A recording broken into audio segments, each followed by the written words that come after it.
নমস্কাৰ আপোনালোক সকলোকে মই মোৰ ইউটিউব চেনেল এডুকেশ্যন এণ্ড এণ্টাৰটেইনমেণ্টলৈ স্বাগতম জনাইছোঁ। আপোনালোকৰ হয়তো বহুতৰে ইউটিউব চেনেল আছে, তাৰে ভিতৰত হয়তো কাৰোবাৰ চেনেলটো মনিটাইজ হৈছে বা কাৰোবাৰ হয়তো হোৱা নাই। যিয়ে নহওক, নিজৰ নিজৰ চেনেলবোৰত আপলোড কৰা ভিডিঅ'বোৰৰ ভিউৰ ক্ষেত্ৰত বহুতে কিছুমান সমস্যাত ভুগি থাকে। কাৰোবাৰ যেতিয়া লাখৰ ওপৰত ভিউজ হয়, কাৰোবাৰ আকৌ 50টা বা 60টা ভিউৰ পাছতে ভিউ অহাটো বন্ধ হৈ যায়। কিন্তু কিয় এনে হয় বাৰু? ইয়াৰ কাৰণ বহুবোৰ হ'ব পাৰে।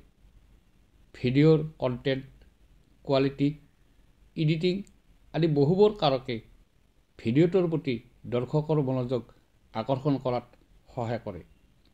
এনে বিভিন্ন কাৰকৰ ভিতৰত আজি আমি ইউটিউব চেনেলৰ এটা বিশেষ ছেটিং সম্পৰ্কে আলোচনা কৰিব ওলাইছোঁ, যাৰ সহায়ত আপলোড কৰা ভিডিঅ'সমূহৰ ভিউজ বঢ়াব পৰা যায়।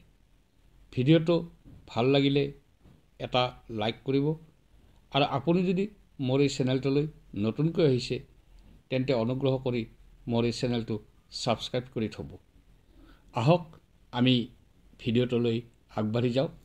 প্ৰথমতে আপুনি আপোনাৰ মোবাইলত গুগল ক্ৰম ব্ৰাউজাৰটো অ'পেন কৰি লওক। অ'পেন কৰি লোৱাৰ পিছত আপুনি তাৰ চাৰ্চ বাৰত গৈ আপুনি টাইপ কৰক ইউটিউব ষ্টুডিঅ'।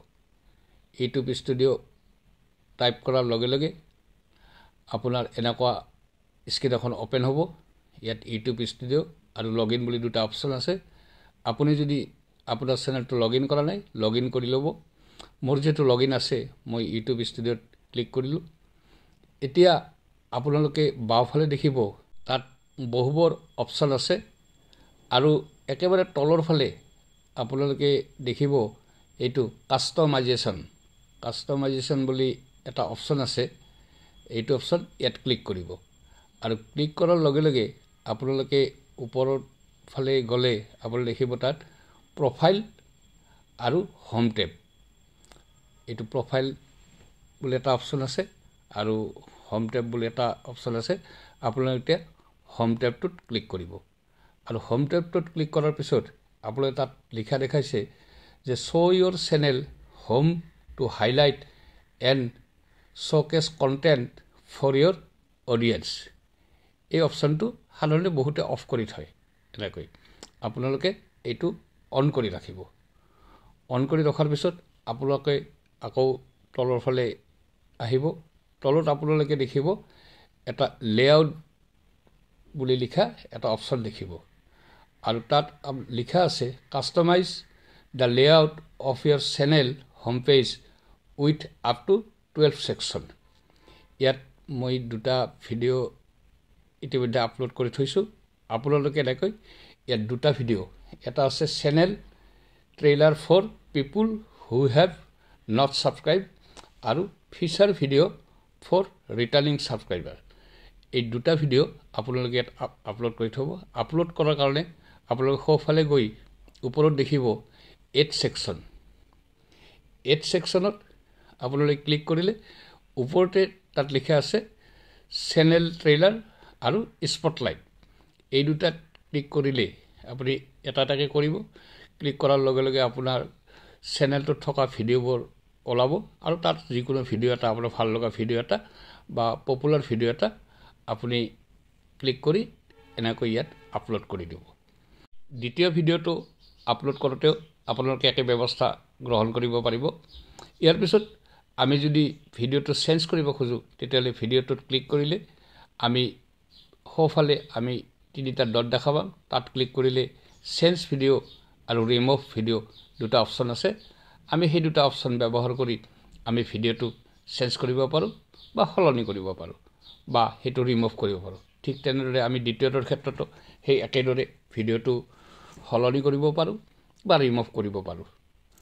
তাৰপিছত আমি অলপ তলফালে আমি দেখিবলৈ পাম ফৰ ইউ বুলি এটা অপশ্যন, আৰু তাত লিখা আছে YouTube recommends fresh content based on your viewers interest. This is only visible to your viewers when you have enough content. ইয়াত আপুনি ভিডিঅ'ছ আৰু শ্বৰ্ট ভিডিঅ'ছ বা আন তেনে অপশ্যনবোৰ অন কৰি ৰাখিব পাৰে। ইয়াত মোৰ চেনেলটো দেখিছে, মই এনেকৈ এইকেইটা অন কৰি ৰাখিছোঁ।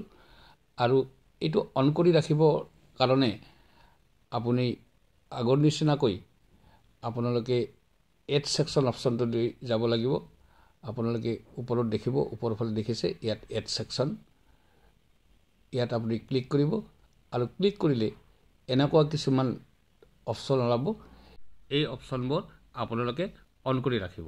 মই ইয়াত অন কৰি ৰখাৰ বাবে এইবোৰ হাইলাইট হৈ থকা নাই, আপোনালোকৰ হয়তো হাইলাইট হৈ আছে।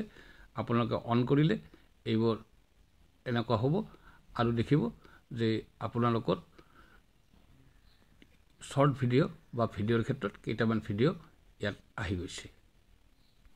এইখিনি কাম সম্পূৰ্ণ হোৱাৰ পিছত আপোনালোকে পাব্লিছ বটনটোত ক্লিক কৰি দিব। ইয়াৰ পিছত আপোনালোকে দেখিবলৈ পাব আপোনালোকৰ ভিডিঅ'বোৰৰ ভিউজ লাহে লাহে বাঢ়িবলৈ ধৰিছে। অৱশ্যে ভিডিঅ'ৰ ভিউজ বাঢ়িবলৈ আৰু কেইটামান বিশেষ ছেটিং তথা কৌশল অৱলম্বন কৰিব লাগিব। সেইবোৰ আমি পিছৰ ভিডিঅ'ত আলোচনা কৰিম। ধন্যবাদ।